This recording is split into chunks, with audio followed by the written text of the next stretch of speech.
Hey, you guys like brand new cars? I love brand new cars. Everybody likes getting a brand new car. I'll tell you a story about this grandpa and grandson. They go looking at new cars. Yes, grandpa's car is getting kind of old. He had it for 25 years. It's getting kind of rusty, so they decided to go out and get a new one. Anyway, they get out to the dealership. They're looking at a bunch of cars, and grandpa decides he sees one he likes. He decides to take it out for a test drive. So he went for about a mile, got back to the shop about 2 hours later. Yeah, he liked this car. He thought it was pretty cool, you know. A lot of gizmos and gadgets and stuff. He ain't used to all that fancy stuff, you know. Well, he wants to buy it, so he's going to sit down with the sales guy now. Yep.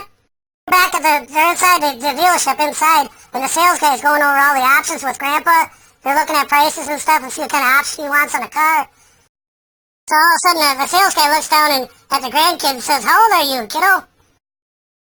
The grandson looks back at the sales guy and he says, "I'm 7 years old."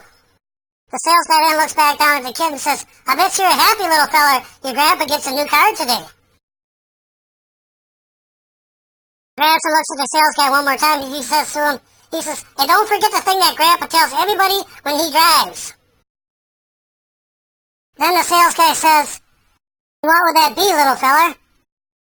The grandkid looks up at the salesman and hollers out super loud, "Hey, asshole, use your frickin' turn signals. They're not an option, dipshit. Learn how to drive." There you go, guys. Peace and blues, bad Tom. And use your turn signals, please.